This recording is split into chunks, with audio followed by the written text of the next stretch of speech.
కొట్టే కారం రంగు రుచి ఆచి కారం పొడి. పర్సెప్షన్ కరెక్టేనా?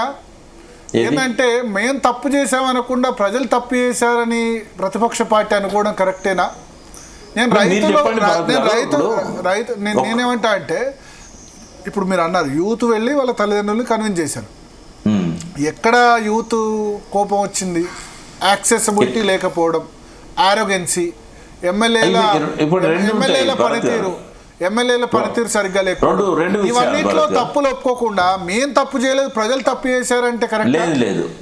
వాళ్ళు అవేమి ఎన్కేస్కి రావట్లేదు, వాళ్ళు అవి రియలైజ్ అవుతున్నారు. బట్ రెండు విషయాలు, సబ్జెక్టివ్ అండ్ ఆబ్జెక్టివ్.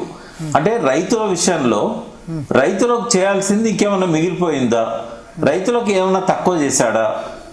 ఇప్పుడు ఆయన వ్యవహార శైలి, ఆయన పద్ధతి, ఎమ్మెల్యేల వ్యవహార శైలి, ఎమ్మెల్యేల పద్ధతి అనేది ఇవి సబ్జెక్టివ్ ఫ్యాక్టర్స్. వీటి వల్ల రైతులకు ఏమన్నా నష్టం జరిగిందా? ఇప్పుడు కేసీఆర్ దగ్గరికి వచ్చి ఒక మల్లయ్య అనే రైతు వచ్చి అపాయింట్మెంట్ ఇవ్వలేదు కాబట్టి కోపం వచ్చి ఓటేయలేదా? నిజంగానే రైతులు వచ్చారా కేసీఆర్ దగ్గరికి? అపాయింట్మెంట్ అడిగింది మాలాంటి వాళ్ళం కావచ్చు, ఉద్యమకారులు కావచ్చు, కొంతమంది పొలిటికల్ లీడర్లు కావచ్చు, కొంతమంది సమ్మె చేసే వాళ్ళు ఆర్టీసీ కార్మికులు కావచ్చు, సఫాయి కార్మికులు కావచ్చు. వాళ్ళ ఆగ్రహావేశాలను వ్యక్తం చేశారు. యాక్సెసిబుల్ లేకపోవడం వల్ల ఒక మూమెంట్ బిల్డ్ అయిపోయింది యూత్లో. అంటే నేను అనేది ఏంటంటే రైతులకు వాళ్ళకు వ్యక్తిగతంగా వచ్చిన నష్టమేం లేదు కదా. ఇవన్నీ మీరు అన్నాయని నేను కూడా అన్నాను, కేసీఆర్ గారు ఇట్లా ఉండకుండా ఉండాల్సింది అని చెప్పి. దాని మీద వాళ్ళకు కూడా రియలైజేషన్ ఉన్నది, అందులో అనుమానం ఏం లేదు. వాళ్ళు ఏదో ఒక సందర్భంగా ఆ రియలైజేషన్ను మనకు అర్థమయ్యే విధంగా ఎగ్జిబిట్ చేస్తారు రాబోయే రోజుల్లో. మాలాంటి వాళ్ళ దగ్గర వాళ్ళు అవన్నీ జరిగిన తప్పులు వాళ్ళు చాలాసార్లు ఒప్పుకున్నారు, డిస్కస్ చేశారు. కానీ ప్రజలకు సంబంధించినంత వరకు ఇక్కడ మనం మాట్లాడుకుంటున్నది, మీరు ఒకసారి చర్చ పెట్టండి, రైతు నాయకులను కూడా పిలిచి కూర్చోబెట్టి పెట్టండి. రైతులకు సంబంధించినంత వరకు ఏమైనా తక్కువ చేశాడా, ఇంకా ఆయన ఏమైనా చేయాల్సి ఉండనా? ఆ విషయంలో మాత్రం ఆయన మనం తప్పు పట్టడానికి ఒక్క కారణం కూడా కనబడదు. అంగీకరిస్తున్నారు అంటే రైతులు వెన్నపోటు పడిచారన్న దాంతో మీరు ఏకీభవిస్తున్నారు? డెఫినెట్గా అంగీకరిస్తా. కాకపోతే ఏంటంటే రైతులు ఆశపడ్డారు, ఎక్కువ వస్తుందని ఆశపడ్డారు. రైతులు ఏంటంటే ఈ బయటి ప్రచారాన్ని నమ్మిళ్ళు. అది వాళ్ళకు డైరెక్ట్గా అఫెక్ట్ కాకపోయినా కూడా ఇవన్నీ కేసీఆర్ ఇట్లా అంటే ఒక ఉద్యమ నాయకుడు అందరి భుజాల మీద చేతులు వేసుకొని ఎవరు వస్తే వాళ్ళని లంచ్కు తనతో పాటు కూర్చోబెట్టుకొని భోజనం చేసిన వ్యక్తి, వాళ్ళ ఊళ్ళలోకి వచ్చి పల్లె నిద్రలు చేసిన వ్యక్తి కనీసం కలవడానికి కూడా ఎవరికి ఇష్టపడతలేడు అంటే వాళ్ళకు జరిగిన అన్యాయాన్ని తమకు జరిగిందని చెప్పి కొంతమంది సీరియస్గా తీసుకున్నారనేది మనకు అర్థమవుతా ఉంది. Okay okay. సో మరి ఇక ముందు కలుస్తారా? నిన్నటిది చూస్తే మాత్రం నాకు చాలా స్ట్రేంజ్గా అనిపించింది. ఆయనతో నాకు 25 సంవత్సరాల అనుబంధము, 26 సంవత్సరాలు. ఏనాడు కూడా నిన్న ఆయన కలిసినట్టుగా గతంలో ఏనాడు కలవలేదు. మన బర్త్డే కేసీఆర్ బర్త్డే సందర్భం కలిసినట్టుంది. అది వేరు, బర్త్డే వేరు. ఫోటోలు దిగారు బర్త్డే అప్పుడు. అంటే బర్త్డే వేరు. బర్త్డే అప్పుడు తప్పనిసరిగా కలుస్తాడు, కానీ నిన్న సందర్భమే లేదు కదా. సో అందరినీ ఎవరో పిల్లని కూడా పేరు పెట్టినట్టున్నారు, చిన్నపిల్లడికి కూడా. చిన్న పిల్లవాడు పేరు పెట్టాడు. వాళ్ళు గంట సేపు వెయిట్ చేశారు. వాళ్ళకు 2 లక్షల రూపాయలు కూడా బహుమతి ప్రకటించాడు, ఇస్తానని చెప్పాడు. అప్పుడే మన కుసుమ జగదీష్ గారి డాక్టర్ వస్తే కూడా పీజీ సీటు గురించి ఆయన చనిపోయాడు, జడ్పీ చైర్మన్ ఉండి, యంగ్ ఫెల్లో, ఉద్యమంలో మొదటి నుంచి ఉన్నాడు. ఆ అమ్మాయి కూడా కాలేజ్ సీట్కి ఎంత ఖర్చు అయినా నేను పెట్టుకుంటానని చెప్పాడు పీజీ సీట్కి. ఇవన్నీ నిన్న నాకు చాలా పాత కేసీఆర్ చూసినట్టు అనిపించింది. నన్ను కూడా పక్కనే కూర్చోబెట్టుకొని 8 గంటలు మధ్యలో జనం లేనప్పుడు నాతో చాలా విషయాలు డిస్కస్ చేశారు. మళ్ళీ పాత కేసీఆర్ చూస్తారా? నా విషయంలో అయితే జరిగింది, ఎందుకంటే సీఎం గారు సెకండ్ టర్మ్ లో కూడా నాకు ఇటువంటి అవకాశం రాలే. ఫస్ట్ టర్మ్ 5 సంవత్సరాలు అసలు మీతో కలిసింది తక్కువ, కలవలేదు కూడా. అంటే జనం మధ్యలో కలవడం తప్ప 1-on-1 మాట్లాడుకున్నది లేదు. ఓకే. ఈ 2 years లో కూడా కలిసింది తక్కువనే. నేను కలవలేదు అసలు. బర్త్డే అప్పుడు పోయి విషయం చెప్పాను, ఓడిపోయిన తర్వాత పోయి పరామర్శించా అంతే. కానీ నిన్న అంటే నేను మీకు తెలుసు ఎన్ని మాటలు అన్నానో అన్ని అన్నాను. అహంకారం అన్నా, కన్ను నెత్తికెక్కినాయి అన్నా, మీరు అన్న ఇందాకటి మాటలన్నీ నేను చాలాసార్లు అన్న మీడియాలో. కవితను కూడా నేను ఓపెన్ గా క్రిటిసైజ్ చేశాను. ఇన్ని చేసిన తర్వాత కూడా ఆయన ఏమాత్రం తేడా లేకుండా ఒకప్పటి ఉద్యమ సహచరునిగా నన్ను గౌరవించాడు. ఆదరించిండు, తనతో పాటే 5-7 గంటలు తనతో. అయినా అంత మాత్రాన నేనేదో రేపటి నుంచి మళ్ళీ జోక్తానని అనుకోవద్దు, తప్పులు చేస్తే ఖచ్చితంగా నిలదీస్తా.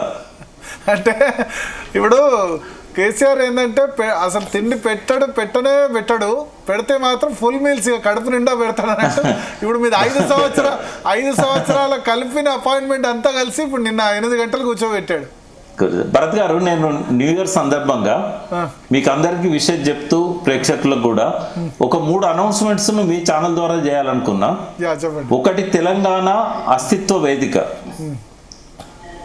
హైదరాబాద్ నుంచి పల్లె ప్రజల దాకా ఉద్యమకారులు ఎవరైతే ఉంటారో తెలంగాణ అస్తిత్వాన్ని కాపాడుకోవడానికి, తెలంగాణ అస్తిత్వానికి సంబంధించిన డిమాండ్స్ను ప్రభుత్వం ముందు పెట్టడానికి, సంప్రదింపులు జరపడానికి, ప్రతిపక్షాన్ని కూడా కలవడానికి ఈ సమస్యల మీద తెలంగాణ అస్తిత్వ వేదిక డెమోక్రాట్స్, ప్రొఫెసర్స్, ఉద్యమకారులతో ఏర్పాటు చేస్తున్నాను. దానికి నేనే సారథిగా ఉండాలని చెప్పి అనుకున్నారు అందరూ. కొత్త ఫోరం తెలంగాణ కొత్త ఫోరం. రెండవ ఫోరం ఏంటంటే రాజ్యాంగ పరిరక్షణ వేదిక. ఈ రాజ్యాంగ పరిరక్షణ వేదిక ఎట్లా అంటే చాలా కేసులలో సుప్రీంకోర్టు ఇచ్చిన తీర్పులు కూడా రాజ్యాంగంలో భాగం కావాల్సిన అవసరం ఉంది.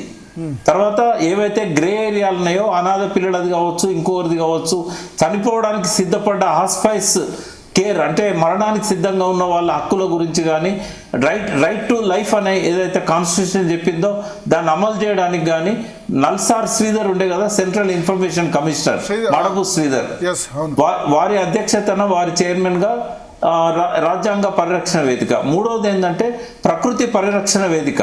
ఈ ప్రకృతి పరిరక్షణ వేదికకు IFS తర్వాత ఇదివరకు ఎవరైతే పర్యావరణ కోసం పనిచేశారో ఈ రెండిట్లో నేను సభ్యులుగా ఉంటాను, మెంటర్గా ఉంటాను.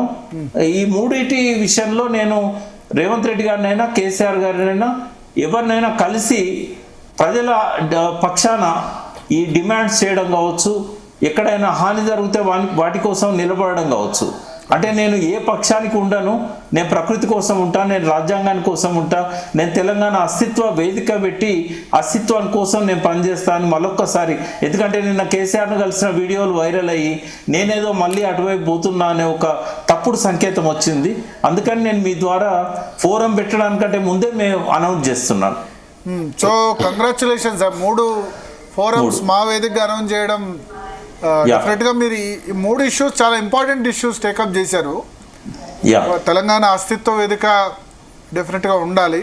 అంటే ఇప్పుడు ఉద్యమకారుల వేదికకి లేకపోతే జేఏసీకి లేకపోతే అస్తిత్వ వేదిక ఏంటి డిఫరెన్స్? ఇప్పుడు మీరు అంటే నేనేంటంటే అంటే కొట్టుకపోకుండా దీనికి ఎవరైతే బాగా పనిచేయగలుగుతారో, ఉపయోగపడగలుగుతారో ఇంటలెక్చువల్స్ కానీ, తర్వాత దీన్ని కేవలం మనం ఉద్యమాలు డిమాండ్లే కాకుండా మనకి ఎందుకంటే చిన్నప్పుడు నాన్ డీటెయిల్స్ అని ఉండేది. ప్రతి స్కూల్లో కూడా పిల్లలకు టీచర్స్ చెప్పేవాళ్ళు కానీ ఎగ్జామ్ ఉండకపోయేది. అందులో ఉపవాచకం తర్వాత ఎగ్జామ్ కూడా పెట్టారు.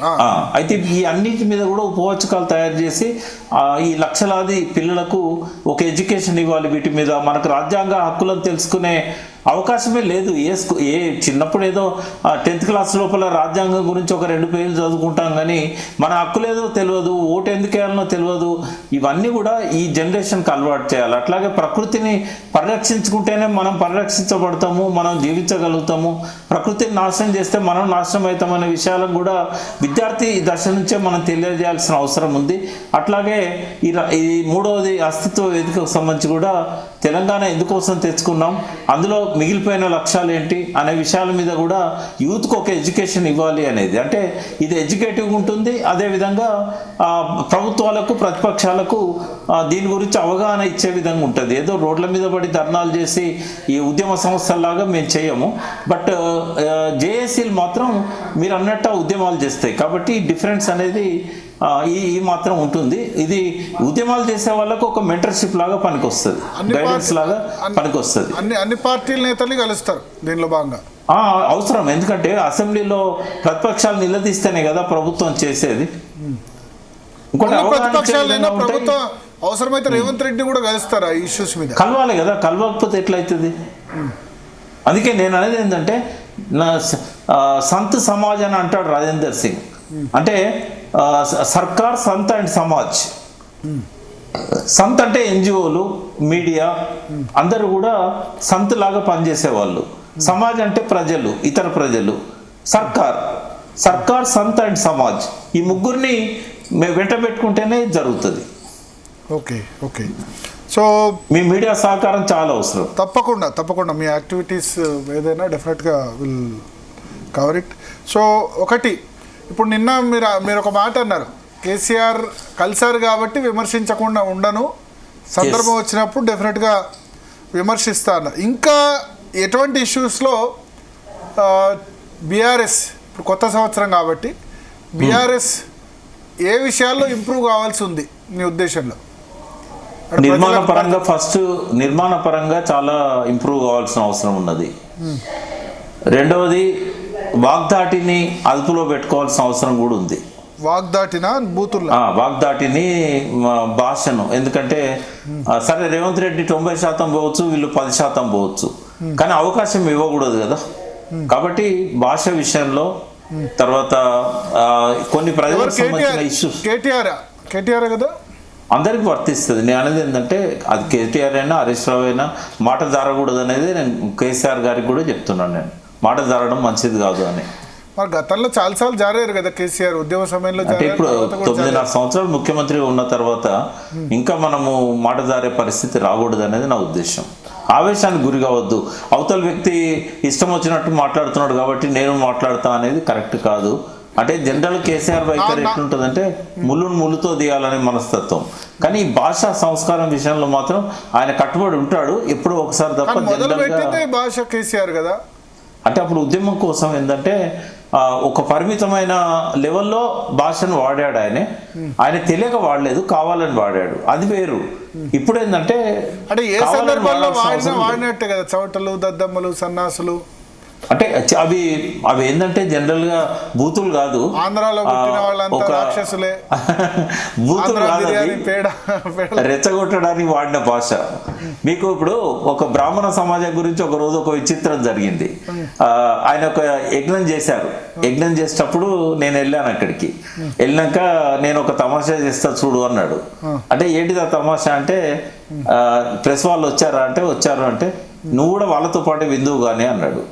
అని ఏం చేశాడంటే, ప్రెస్లో ఎవరో అడిగారు మీ యజ్ఞం బాగా జరిగిందా, మీ బ్రాహ్మణులు బాగా చేశారా అంటే, మా వారు నిష్ఠతో చేస్తారు, ఇక్కడ నిష్ఠ ఎక్కువ అక్కడ ఆడంబరం ఎక్కువ అన్నాడు. ఆంధ్రలో ఆడంబరం ఎక్కువ, ఇక్కడ నిష్ఠ ఎక్కువ అన్నాడు. అనేసరికి సాయంత్రానికల్లా దిష్టి మోదాలుగా పెట్టారు గుంటూరు, కృష్ణా జిల్లాల బ్రాహ్మణులంతా కలిసి. ఆంధ్ర బ్రాహ్మణులకు ఆడంబరం ఎక్కువ, తెలంగాణ బ్రాహ్మణులకు నిష్ఠ ఎక్కువ. నాకేం చెప్పిండంటే, ముందు చిన్న ఇంటి ఇచ్చాడు, అందరు వచ్చారు కానీ బ్రాహ్మణులు వస్తలేరా ఉద్యమంలకు, మనం ఏదో ఒకటి చేయాలి తప్పదు, ఇప్పుడు నువ్వు చూడు తమాషా చేస్తా అన్నాడు. అంటే కావాలనే ఆయనే ఆ మాట అనేసరికి అక్కడ దిష్టి బొమ్మలు తగలబెట్టారు. సాయంత్రానికల్లా ఇక్కడ తెలంగాణ బ్రాహ్మణ పరిషత్ ఏదో ఫామ్ అయింది. అంటే అందరు కలిసి ఒక సంఘం పెట్టుకున్నారు. తెల్లవారు నుంచి బ్రాహ్మణులు, పండితులు, పురోహితులంతా ఉద్యమంలోకి వచ్చారు. అప్పుడు వాళ్ళకు ప్రామిస్ చేశాడు, తెలంగాణ వచ్చిన తర్వాత బ్రాహ్మణ పరిషత్ ఏర్పాటు చేస్తా, మీ అందరికీ కూడా ధూపదీప నైవేద్యాల కింద మీకు రెమ్యునరేషన్ ఉంటుంది అని చెప్పి అప్పుడు అనౌన్స్ చేశాడు. ఆయన ఆచరించాడు, రమణాచార్య గారిని చైర్మన్గా పెట్టి. అంటే కేసీఆర్ గారి విలక్షణమైన స్టైల్ అది, నేను ఇష్టపడతాను అటువంటి. అంటే అవసరం కోసం కొంత మేరకు ఆయన పరిమితి దాటి రెచ్చగొడతాడు తప్ప భాష రాక కాదు, అద్భుతమైన భాష ఉంటుంది ఆయనకు. తెరకొట్టే కారం, రంగు, రుచి, ఆచి కారం పొడి.